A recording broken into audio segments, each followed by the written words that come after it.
Hey everybody, welcome to the I Am a Woman podcast. I'm your host, Jennifer Strickland, and I have an awesome guest for you today. Her name is Cynthia Garrett. Cynthia, welcome to the show. Hi, Jennifer. It's good to be with you.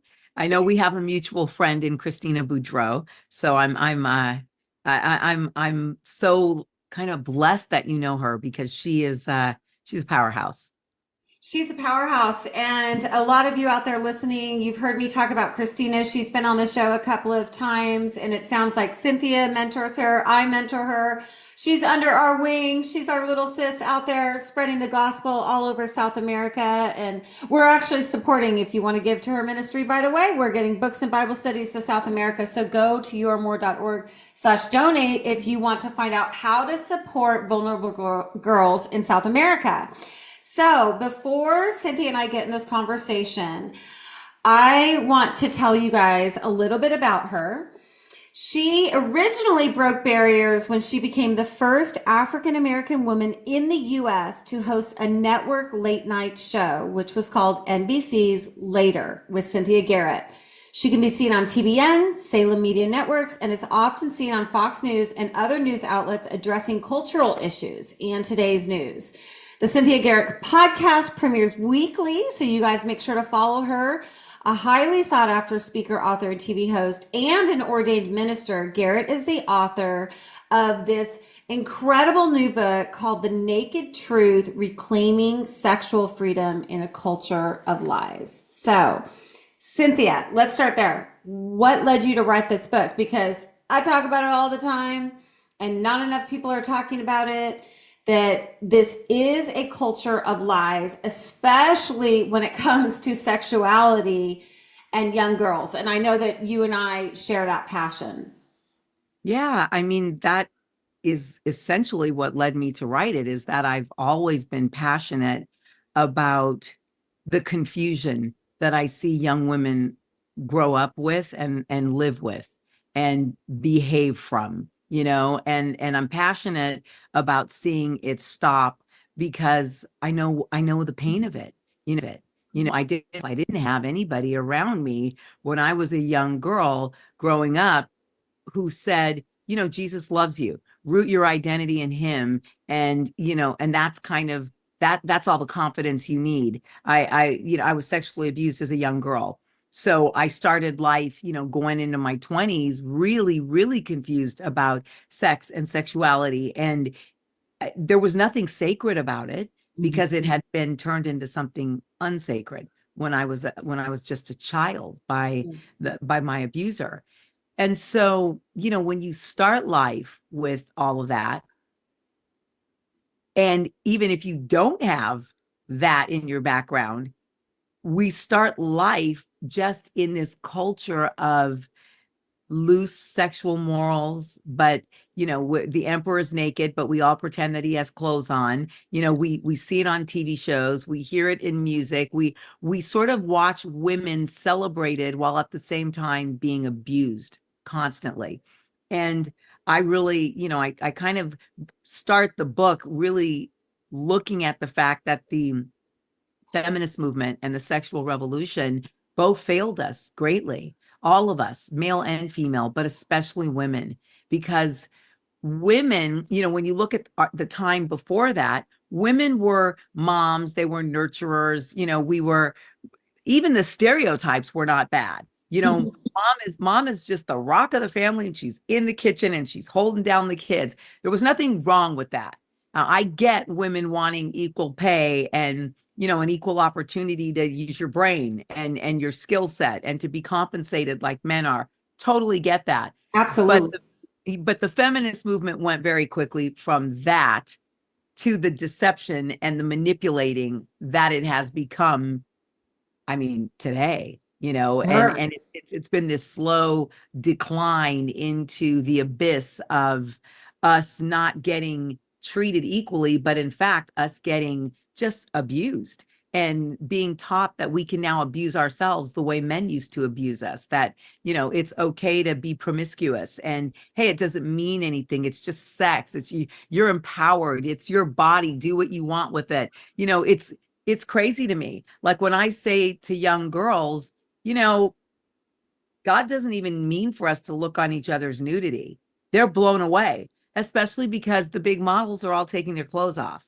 I mean, it Sure. just, Sure. sex sells, sexuality sells. And so they're completely deceived by mostly male companies. And I don't care if they're straight males or gay males, they're still males. And they're mostly the ones in charge of getting women to just line up their bodies and go along with this whole thing. And the best thing that we think we can do as women is act like we're in control of it and we're too cool for school and we're winning when in fact we're not, we're losing. Our yes to all of this is a no to the purity and the beautiful identity that God created us for. Our yes to all of this is a yes to sexual bondage, not sexual freedom. Our no is where we begin to walk in sexual freedom. And so I really wrote the book because I'm deeply passionate about the truth of everything that I know, because I've lived it, being shared with others, especially women, and seeing them set free. Yeah, absolutely. Absolutely. And, freedom is possible, but first you have to put the truth in the light. And you and I both know that girls don't just live a lie, or sorry, girls don't just believe a lie, they live it out. And that is what has happened in our culture. And it did start with the feminist movement. It was a movement that undermined men, that talked about women having sex like a man, some of these mantras. The same movement recently spoke the words, I am a nasty woman, over the entire nation of girls. That happened at the 2017 Women's March. Thank God in October, the women of God are going to march on Washington. But it has been, like you say, a slow decline. But part of the strategy I'm thinking about now is doing what you're doing in your book as well, uncovering the roots and the lies of the feminist movement. So these poor college girls who just arrived on the scene where hedonistic sex is the norm, if we could start educating them about this movement that demeaned women, men, home, and family from the beginning, so that we can course correct. It's like we need to expose the lie before we teach the truth. Do you agree with that? Or what are your thoughts? Yeah, no, absolutely. Because look, when you look at where we are today, okay, where we are today, even our protections like Title IX for women in sports have been twisted and abused now by men. So the same men told us, free yourself. You can have sex. By the way, you can have sex without consequences, because abortion is about you, girl. You shouldn't have to carry a baby that you don't want. Free yourself. You're empowered. Make that choice, blah, blah, blah. All the while, what they were really doing to us was making it easy for them to have sex with us and not stick around for the consequences called a baby. I mean, at least back in the day, men used to feel pressure to get married to a woman because they got her pregnant. Now that doesn't even exist. And what's worse is they've managed, and the culture of lies that makes up this matrix of secular thinking has managed to get us to take on this identity like it's about us, like we believe it, like I mean, imagine women who were chosen and created by God to give birth are advocating for abortion. It's not even natural. It's a sin against your own body. It's a sin against your own mind. It's a sin against your own creation to think like that. And so I think where we are today is just the culmination of these years of this decline into this abyss of deep, dark, total, muddy confusion. And by the way, looking over your shoulder at your new book, I Am Woman, I'm a Woman, right? Mm-hmm. We're in a dialogue today about what a woman is, for Pete's sake. Like, seriously? Yeah, I live in the dialogue. I jumped into the dialogue as you jumped into the sexual identity culture, which we both talk about. Let's talk about that for a minute. Sure. This concept of, well, my book teaches biblical gender identity, is what I'm calling it. Biblical gender. What does it mean to be a woman? What does it mean to be a man, right? But let's talk about sexual identity for a minute. The women's studies programs got government funding. The feminists got government funding to bring women's studies programs into the colleges, which turned out to be feminist brainwashing sessions in these colleges, okay? And then those women are now running our government. So, right? And they can't even define the word woman. The other thing they're doing, and I want to get your take on this, teaching kids that their sexual urges are their identity. Sexual identity. Okay, there's hundreds. I'm just telling you guys, there's hundreds. They're on Women's Health. You can find them anywhere on college campuses across America.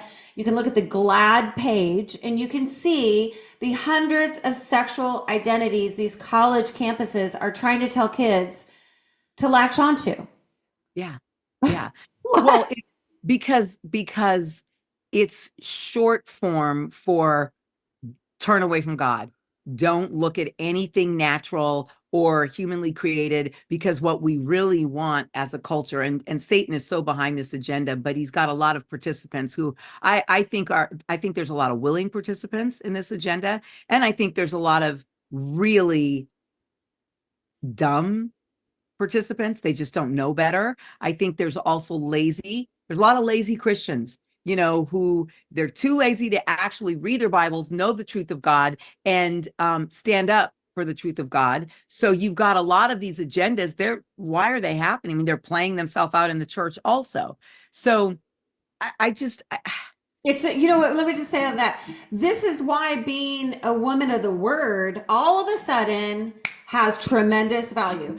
Years and years and years and years and years stacked up of walking with Jesus, or just have an encounter with him in which he baptizes you in the Holy Spirit. And you can see this agenda a mile away. But we know that Satan blinds the minds of unbelievers, and they worship created things rather than the creator, right? In Romans 1 and 2, right? And so they start worshiping image, worshiping sexuality, worshiping their bodies, worshiping money, relationships, fame, glamour, right? Those are all the ways of the enemy. Yeah. Do we just have a duped generation about the value and purpose of sex? Oh, absolutely. But absolutely, I think we have a duped generation. We have a deceived generation. We might as well just call it deceived. Satan's oldest game is deception, right? So he started deceiving and using these movements to do that. And I also think in this generation, there's also the willing participants. There are also the rebellious who really just like to live for the flesh. Sure. I mean, you hate to say, it's like someone said to me the other day, well, but Jesus, doesn't want anybody to go to hell. I'm like, yeah, but there is a hell. So that means there are some rebellious people. I mean, it says in the Bible, many of you will say to me in that day, Lord, Lord, didn't we do great things in your name? And I will say to you, get away from me, you workers of iniquity, you never knew me. Okay, that means that even some of the elect, some of our Christian, quote unquote, brothers and sisters are going to be it's not going to be secular people who say, Lord, Lord, didn't we do great things in your name? That means that there's a lot of Christians who are deceived also on this issue. And I speak to that so forcefully, Jen, because 90% of Christians, statistically, this is a Pew Research Center study, Pew Research survey, 90% of Christians think that it's acceptable to have sex outside of marriage, especially if you're in a loving relationship. Right. Where is God in this? Where's the word of God? The word of God is so beautiful. It puts boundaries around people. And this movement just wants to break all the boundaries. Women wanted to shatter the boundaries. Well, boundaries are there in place for a purpose. Obviously, there's a boundary around the male-female relationship in sex for the human family, for the safety and the intimacy and the closeness of the human family. So the truth is, all of these girls, let's just picture the college campus scene for a minute. They've been, since they were so young, put on birth control, which is something so unnatural. Even dermatologists put all these girls on birth control. So they can have sex without consequences. Men can have sex without consequences. Girls get damaged, but aren't they just looking for love? Yes. And it's so funny because I talk about this in my book, and it's almost like no one really wants to admit that they're just looking for love. When I look at the Kardashians, right? Sure. They're still just girls. They're still girls. I don't Right. care what they say. They're girls like we are, right? And girls are wired a certain way. From the time we're little, we draw hearts on a tree and we put J, heart, R. Jennifer loves Richard. Like, we do these things. This is what we do. We're girls. We fantasize about our husbands, and we want to be princesses. And there's we know inherently that we're worth something to a man, and we want to be honored and respected. I mean, listen, if that wasn't true, then tell me why Beyonce could run around a stage singing, "If you want it, then you should have put a ring on it," blah, blah, blah, blah, blah, blah, right? And girls are like going crazy because they know the truth. And the truth really is, if he wants it, he should put a ring on it. There's so much in what she was singing. And unfortunately, I don't even think she lived out in her own role model of a way the depth of the truth that she was singing. But what she was echoing was the depth of a truth that cannot be denied. And that is, I'm worth something. And if you want me, you should put a ring on me before I just give you my body. I mean, what about my mind? What about my intellect and my humor? What about my heart? What about the things that make me laugh? And what about a relationship with me as a person in which you love me and determine that I am your best friend, and I'm your ride or die, and we're partners for life and we are in it together. That's what men want. I don't care what they say. That's what men want. Sure. But everyone has accepted this sort of lie that A, you're not going to find it, B, everybody else is doing it, and C, well, it feels good. And now the flesh is awakened because we have completely embraced what Solomon said not to embrace. Do not awaken love before it's time. Well, you said it. Now we're teaching young children sexual things, to sexualize them and to get their curiosity going. What are we doing? We're awakening love before it's time. Who determines the time and the season for love? God. God. It's interesting. It would be fun to do a deep dive into that word in Hebrew, love. What kind of love that it's referring to. What you're saying is absolutely true. I just posted on my Instagram today that in California, some legislation is coming through to potentially make child marriage and incestuous relationships legal as marriage and called as marriage.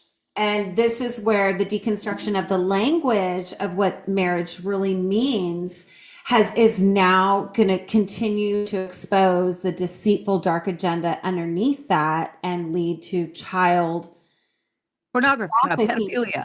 We're not, yeah. So there's so many things that Well, you could, yeah, talk to me. you know what? Just to riff on what you said for a minute, it's so interesting because I've always thought that that was the end goal, pedophilia. I mean, just Hunger Games. Remember the scene in the Hunger Games when they're all lined up for the talk show and for the games, and everybody's gender fluid. They're all gender fluid. You can't tell the men from the women. They're all over the top, and they're weird looking like demons. I mean, they really are. And you've got this one character, J Law, right? And she sort of knows there's something wrong with what's happening, right? But the culture, the matrix around them is sort of like they look like demons in that scene to me. They're sort of pulling at these two young kids, and let's see who kills each other, and let's see who has sex, and it's all very sick and dark. And to me, I saw that movie reflecting society in a way that was really scary when I first saw it. And now I look around me today and I'm like, oh, I mean, it's a page out of Hunger Games. I mean, I've seen the Oscars with men dressed in full-on dresses, you know, pretending to co-host the show or what have you. And it's like, no, dude, I'm not going to call you her. And we're not going to play the girlfriend and not going to do it. Not going to do it. And thank God you're talking about it, girl. I just met my soul sister here live on the I Am a Woman podcast. Where you been all my life? I'm like, I thought I was alone in this, you know, because we see all these Christian women leaders. Let's study the book of John. Let's do a Bible study on First Peter. And they're not saying a word about this, what's happening to the kids and the over sexualization of children in our culture, telling young girls that if you have fluttery butterflies in your tummy when you cuddle up next to your girlfriend at night, then you must be bisexual. We have girls in my community in 6th grade coming out as bisexual, obviously a result of funneling pride videos coming through their phones. When we were young, we cuddled up next to our girlfriends all the time in the bed and spooned and watched Young and the Restless and ate ice cream and never thought we were bisexual because we enjoyed being with women. We were what? Secure? Normal? No, it was pure.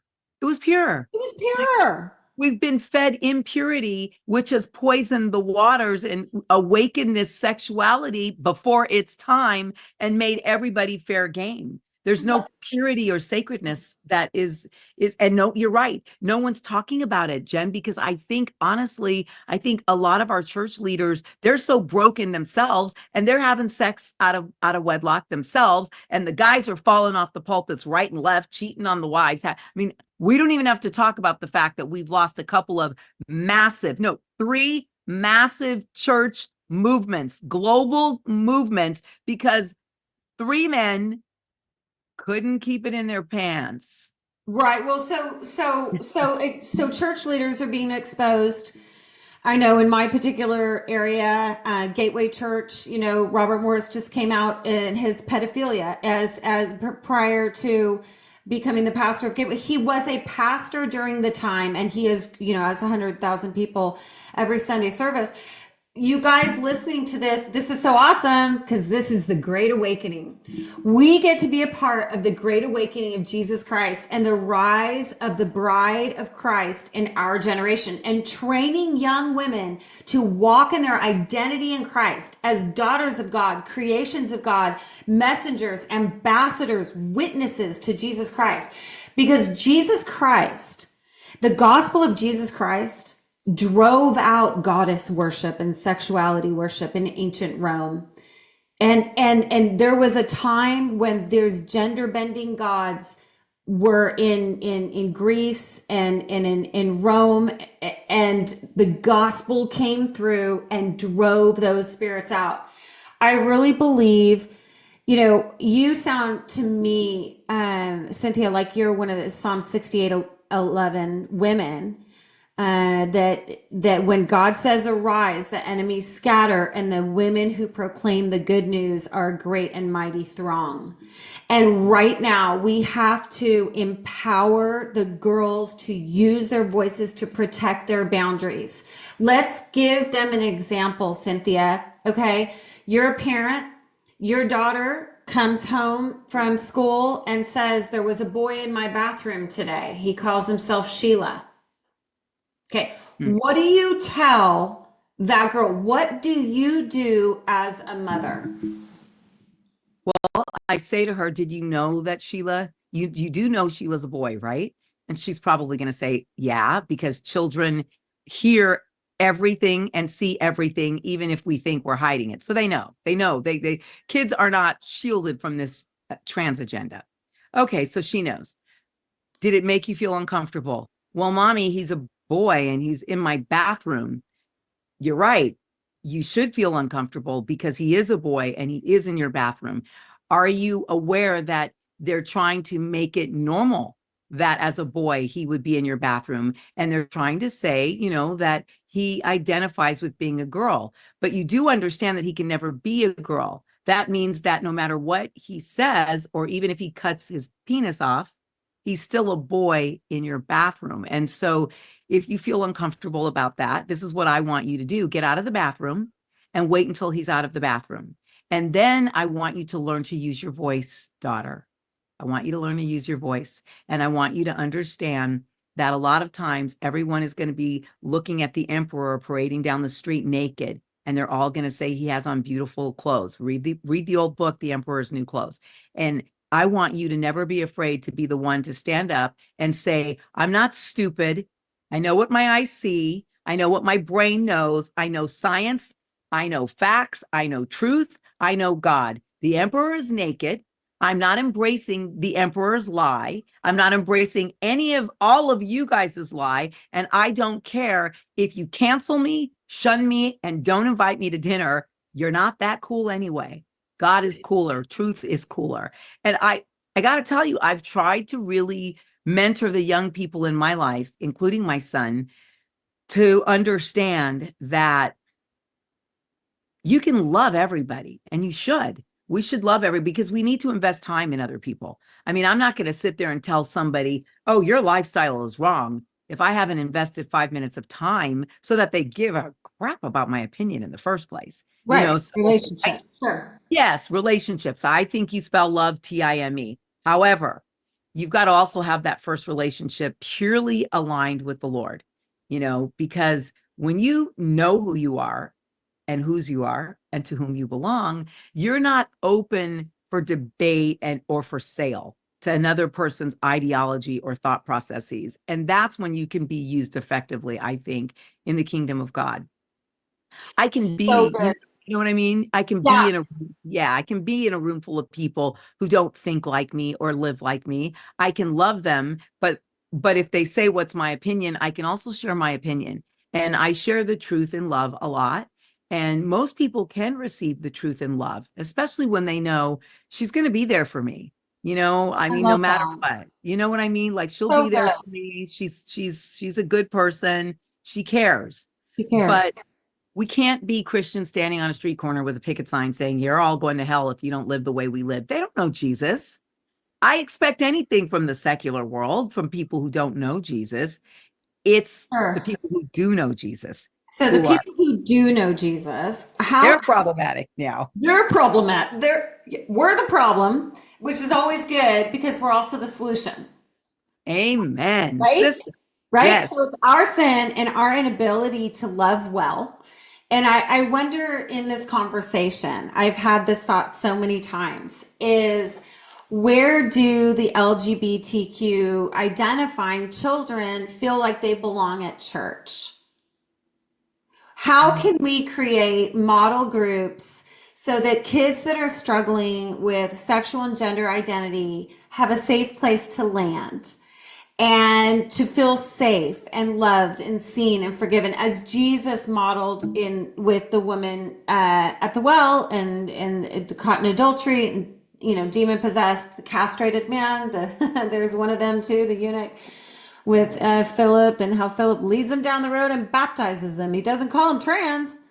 He calls him a son of God. And so we have to speak the truth of identity into this generation. You are a son, you are a daughter, sex is sacred, marriage is sacred. It's awesome. We can show them the pain and the damage, and we can lead them to the light. But I do believe the church can do better ministering to people who struggle with same-sex attraction and pornography use. And it'll help if the pastors or actually let women speak from the podium so that we can share what's on our hearts, because what's on our hearts right now is what's happening to the children, because that's how women are wired. And so We're we want moms. We're mamas. And for far too long, the church has looked like a single parent household where only dad has a voice and disciplines the to kids. say it It's not again. right. Can you say that again? For far too long, the church has looked like a single parent household. And that is a slap in God's face, because in beginning, he created them both male and female. And we're here to be a helper. We're here to provide wisdom and support. We're here to nurture. We're chosen to birth the children. So cutting us out of the role that God created for us is part and parcel of this problem. I mean, look at the So I love what you said, the single parent. Yeah. So, okay, when I was studying I'm a Woman, got into this, I love this verse where it says, our daughters are the pillars of the temple, and our sons are like vines growing from the soil. As Adam grew from the soil and woman was created from bone, she is the pillar. And if the Bible says that the daughters are the pillars of the temple, what do you say, Cynthia, about churches that don't allow women to be in leadership, to co-reign alongside the men side by side the way God first created us to do? I think those churches are blind. They're blind to the actual plight of the daughters and the moms and the women who are supporting those churches. I mean, by the way, let's just keep it real. I come from secular talk show media, right? And you come from the same world of Hollywood and entertainment, the glitz and the glamour of it. Yeah. One thing I know to be true on talk shows, it's 90% female audience. It's the same thing in church. The predominant number of people in churches are women. So for me, I'm kind of like, really, dudes? Don't you think that should say something to you? Do you really want to feed your flock? Because if you do, why would you want all of these women, young and old, to not hear from other women? You know something? I was a mess when the only thing sowing into my life was men. I was much older in my life before I discovered my need for sisterhood. I was a guy's girl. I grew up, I have 6 brothers, 1 sister. She and I were both guys' girls. We grew up, we're tough. We could scrap with the guys. I liked the way the guys could fight and groan and get over things. But at a certain point in my life, when I was struggling with identity and self-esteem and confidence and how to dress myself and what it meant to be a woman who demanded respect from a man, I needed women. I needed other women to sow truth into me, and I didn't have it. And yes. I'll tell you, the only place I got it, I found TBN, and I started watching Joyce Meyer and Paula White. I'm going to tell you, it's interesting. Okay. It was Joyce Meyer's strength and her honesty, just her raw, because I'm pretty raw and honest and bold. And I was like, oh, I like her. She calls it like it is. But then I went to a conference to see Paula White. Yeah. I don't even know if you remember Paula, but Paula's yes, I know. Yeah. Okay, Paula's this little petite blonde. I love Paula. We're dear friends. Little petite blonde who walked out on a stage and preached like a black man, TD Jakes. And I was like, whoa, and was dressed in Gucci from head to toe. And I remember going, oh my goodness.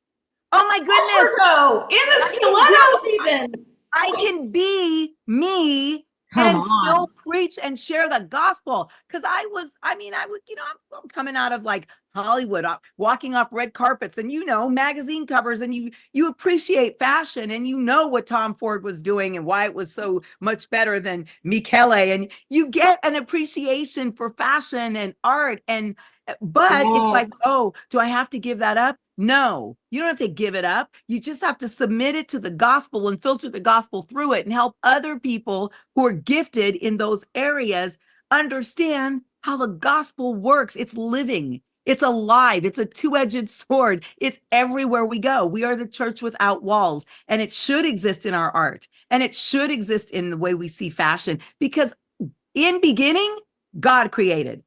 First thing he ever did, he created. In beginning, he created. Guess what? That's our first gift. If we're made in the image of God, we're creators. We are creators. I mean, you and I are sitting here creating something right now because that's what we're created to do, is create. Exactly. And the interesting thing about women is women have an incredible power to shift an atmosphere. As we know that Jesus called us the helper. And God's first word about women was that mankind would need someone to help them, which is what we're doing around here, is trying to save mankind from their sins. So we see that from the very beginning, that God created us to help to stabilize, uphold, and support mankind. To call out men's blind spots and bring our perceptions, our unique perceptions, into the world.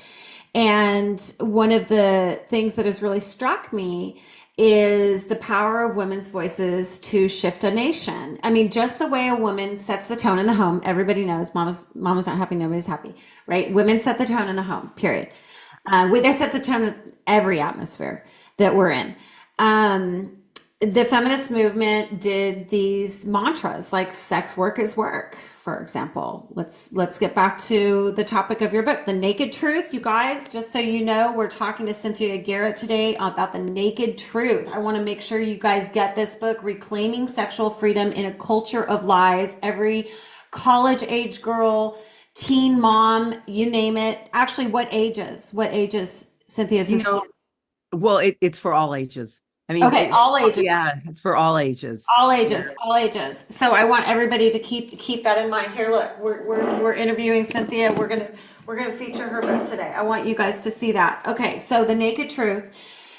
So the feminist mantras declared sex work is work. You can have sex like a man. And all we have seen is pornography go on the rise. So that spirit who rides the beast in Revelation, that woman riding the beast in Revelation, who exalts in the sexual fetishes. We see here also in the book of Proverbs, she exalts sexuality, okay, leads people to the den of death, right?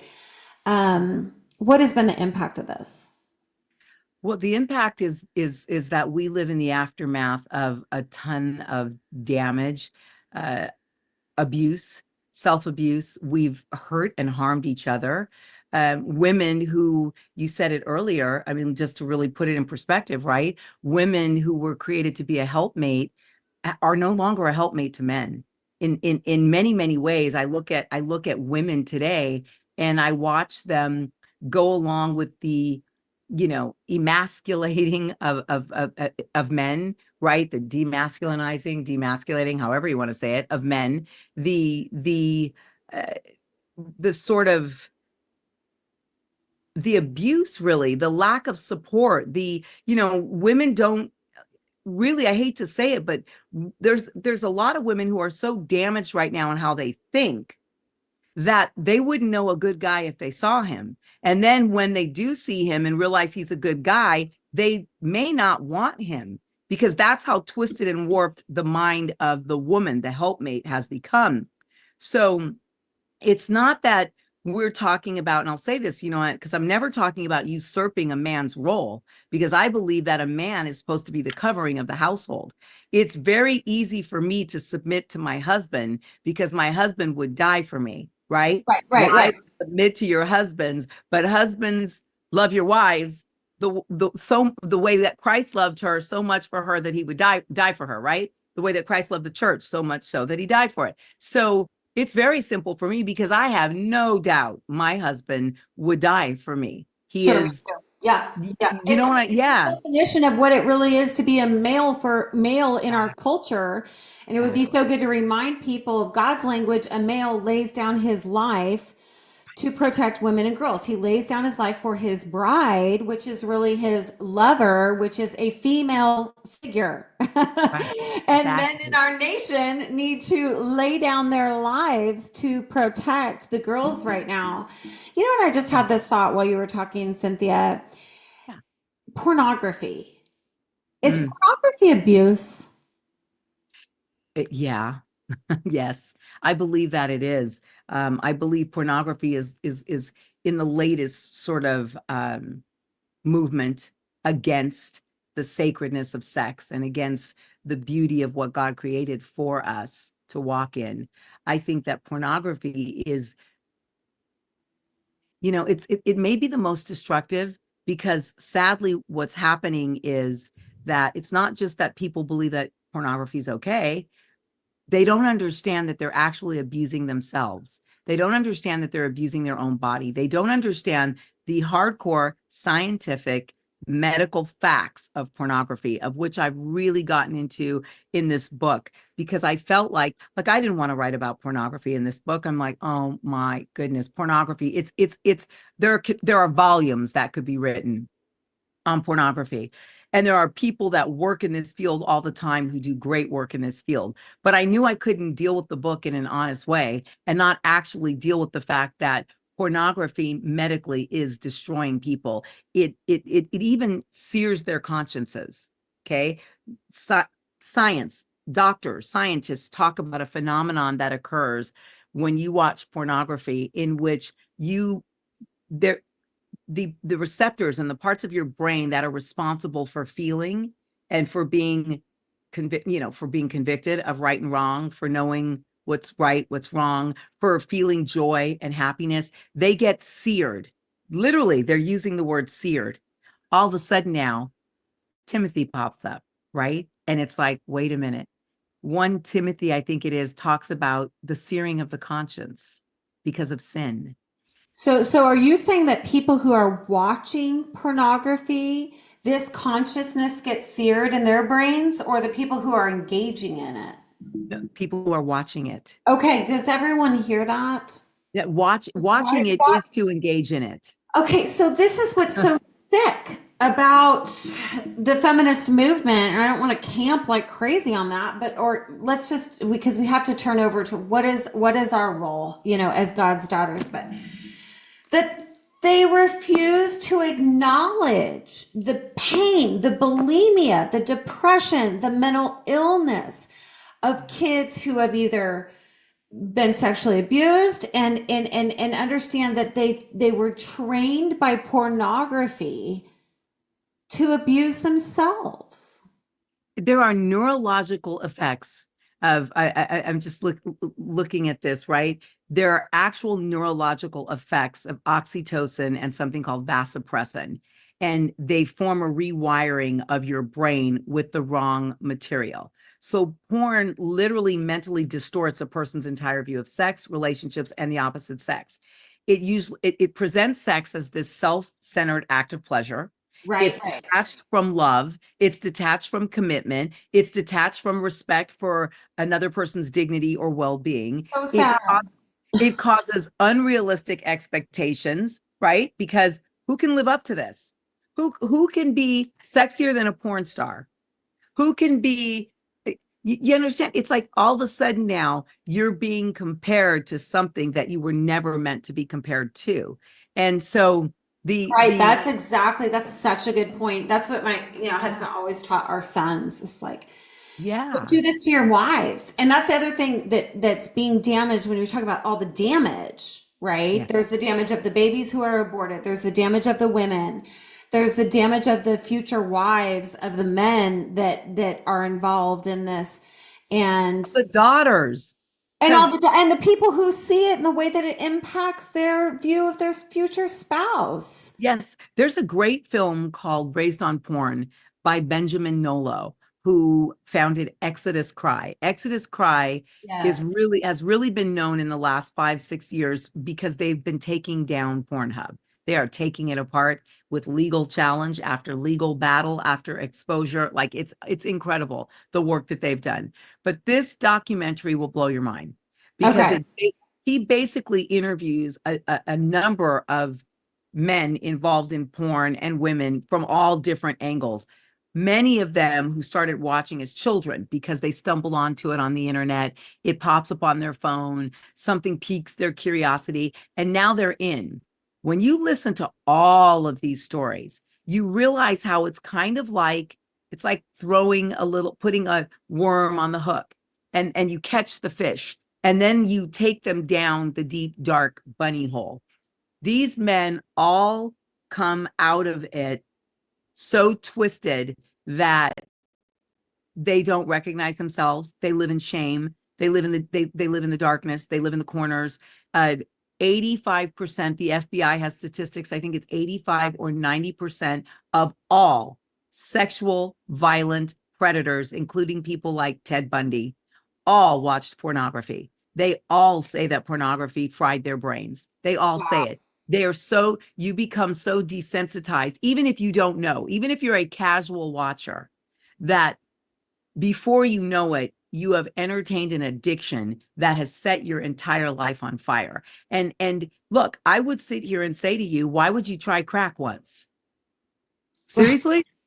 Why would you, why would you try any drug once? Why would you try methamphetamines once? Why would you try, we all know, phentermine, you know what I mean? All this stuff or whatever.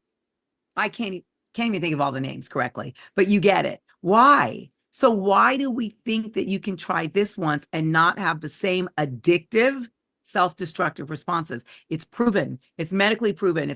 This isn't even Christian people. This is doctors, medical doctors, scientists, and researchers who have all proven the research is there, the work is there.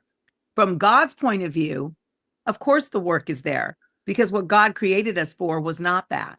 And so, of course, the truth exists out there if you want the truth. If seeking purity is really your thing. And if you're seeking purity, eventually what you have to understand is you're seeking the Lord's way and you're holding on to his hand to get you out of these things. And if you're seeking purity and your mind is pure, then your soul is pure. Eventually your body follows. The body only engages in what the mind is already entertaining. That's why it's again. The body only engages in what the mind is already entertaining. That's why, that's why in the Bible, Jesus talked, if you look at a woman and with lust in your heart, you've already committed adultery if you're married. If you look at it, right? If you have anger for someone, you've already murdered them. Such a high call. And only by chasing Jesus can we possibly throw off every sin that so easily entangles and run the race marked out for us. And running the race in the light with Jesus Christ is like the greatest thing known to man. And there will never be anything greater. There'll never be anything greater than heralding the good news and living it and applying it to your life. And healing is possible for these girls. But we need to create some new mantras about womanhood. And I don't like smash the patriarchy. That doesn't work. That none of that the sex work is work doesn't work. My body, my choice. My body, my choice is a lie from the pit of hell. We didn't make our bodies, nor did we purchase them. They were purchased on the cross by Jesus Christ. They were made by God and purchased on the cross. We don't own these bodies. They're temples of the Holy Spirit. So I was going to say, what about my body, God's temple? Yeah. So Cynthia and I are going to brainstorm here new mantras to replace the lies of the feminist movement. Okay, we'll take turn. I don't know if we can come up with catchy ones this fast, but we're going to try to think on our feet before we close out this podcast. Yeah.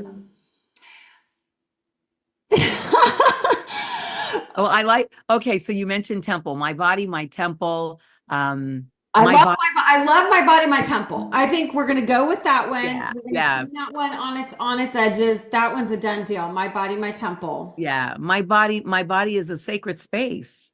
Oh, my body is a sacred space. Sex is sacred. Yeah. I'm not for free. Right. Right. The girl with the ring on. I'm not for free. That's a new meme we're gonna do. But look, Jesus bought and sold us at a great price, right? God bought and sold us at a great price to himself. And I think, as I journey through my book and all of these topics, from the different sexual revolutions and even dating apps, and swiping, the swipe left, swipe right culture and all of this stuff, I do take you to the end call, which is a call to a purity revolution, which is a call back to understanding that purity is not the old purity doctrine that a bunch of men put on our backs like Pharisees did and didn't help us try to carry the load, but slut shamed women if they ever made a mistake, right? It's not that. Because I think the purity doctrine of the past did a lot of damage. It did. It did a lot of damage to girls, and we need a call to holiness. Is that Yes, it's a revolution in your mind about how you perceive purity. Purity isn't just about your body. If your mind isn't pure, you could be pure in your body watching pornography. If your mind isn't pure, your soul isn't pure. You could be a horrible human being and act really pure, but your whole life is really dark and angry and mean on the other side. No, we've got to be, purity is a much bigger call. God created us for purity. We got to think purely. We have to love others purely, right? We have Right. to, He's holy. He's holy. And yes, I always tell the girls, like, your body is a temple, not a convenience store. And it really comes down to value, which is where we started this discussion about girls and sexuality, is understanding their value. That's value is first. Like, you're actually valuable. Like, you're the pearl of great price. You're the daughter of the king. Like, all of these truths are really true. And I love that you're instilling that in girls. Um, I know we're going to wrap up here, but I got a burning question for you. What do you think is the answer to this culture of consent? What is consent about? I know you have a chapter in your book on that. Fill us yeah. in on your definition of what is right and wrong here. Well, so there's a huge majority of Americans, let's just deal with this country, who would call themselves Christians, Judeo-Christians, right? Who support Judeo-Christian values. Okay. Well, we also both know that there are an awful lot of Christians who have an awful lot of money. Okay. There are an awful lot of quote unquote, supposedly conservative Christian families. Okay. Then why does this stuff exist? How does it exist? It exists because we also live in a culture of consent, because whether knowingly or unknowingly, we are consenting to the existence of this stuff by supporting it, by watching it on television, by subscribing to channels that, create shows like Euphoria, which, I mean, when that came out, I was in a total state of shock watching. I mean, Zendaya and children, it was kiddie porn. It was kiddie porn, basically. But we as Christians, we subscribe to these channels, these cable channels. We subscribe to these big streaming giants. We go to stores like Target, who support, Satanists designing trans infant wear. We buy Balenciaga when we know that their last ad campaign was filled with pedophilia and pedophile images of children in their ad campaigns. We do these things, and every time we do these things, because, well, I really just want that handbag, or, well, I'm just going to watch this show. I mean, I'm a grown up. I mean, I know, but I know what's really going on. No, we're consenting. How are we consenting? We're consenting because we're giving it our money, and we've got a lot of money in our hands and a lot of power. If we would just unplug from the matrix, do it for a week. Like, I would love to see everybody who knows that I'm right, especially every Christian who complains about what's going on today, stop complaining and stop participating. Stop Right. consenting. Your acceptance is your consent. Your silence is your consent. You're going along with the program and hanging out is your consent. So I would love to actually pick a week and everybody just go, I'm going to unplug from all of it, even for a week. I don't think we could make it. I would like to think that we could, a month. What if we really did it and just stopped patronizing these places that are evil? That's so good, because your money, yeah, put your money where your mouth is and say, Yes. okay, then I will not support companies that produce, transgender underwear for children. I'm not going to do that. That would be Target. And I love that challenge and that call to action. Okay, last question, and this is it. We're signing off. What is your call to action for the mamas out there, the women in the room, as we watch the sexualization of children and of girls and the transgender agenda and all of this, and so many people in their silence are consenting? Yeah. Yeah. My call to action is that you would do something revolutionary. Change your mind, look at and realize that sex was created for the marriage bed for a reason. Not because God falls off the throne, but because you fall off the throne in your life in a lot of ways. You fall out of favor and grace. You lose. When you engage in secular games that are sold to us by this culture of lies all around us. So my call to action would be to stop today and look up and say, God, help me with this concept of purity. Help me to understand that purity, that what I'm being asked to join in this purity revolution has nothing to do with signing up for a list of rules that say I'll never have sex again. God, I don't know if I can do that. But what I do know, Lord, is that you don't want me to do that. And I'm going to hold your hand. And if you and I can have a pure relationship, then I'm going to be strong in that. And I trust that you're going to help my body to follow, because I don't want to give my body away. In fact, God, help me realize my value. Help me realize that you love me and that a man should love me the way that you love me. And if he doesn't, help me to be okay with delighting myself in my relationship with you, Lord, and being quote unquote alone. You know what I mean? And so my call to action would be to really, buy this book. And I hate to say it like that, but every truth that I could have birthed out of me in the last couple of years that comes from my entire life and all my experiences is in this book. And I really believe it's the most important book I've written to date. And I believe that it's your guide to understanding what purity really is, and to embracing it and walking in it, and to understanding what your children are going through. There's a chapter in here called All the Questions, where I just rawly, with Christina Boudreau, we just broke down the questions and the things that 13-year-olds to 18-year-olds are doing and saying. It's going to shock you and blow your mind, but it's true. And Wow. your kid is there also. And so I think for parents, every woman should pick this book up. Every woman, married and single, every woman should pick this book up. I'm so excited about this book. It would be really fun to do it with a book club. Our ministry is doing these Circle of Sisters book clubs. And this summer we're doing Beautiful Lies. And in the fall, we're doing I'm a Woman. But it would be really fun, Cynthia, to do your book for a book club. And so we'll have to talk about that and Love see if that. we can get the word out about that. I'm just so excited to have you on the show. It's so fun to get to meet you. And we're forever, sisters with our connection with Christina, but also just, man, I could talk to you all day. So I hope you'll come back on the show sometime. And I really appreciate you joining us.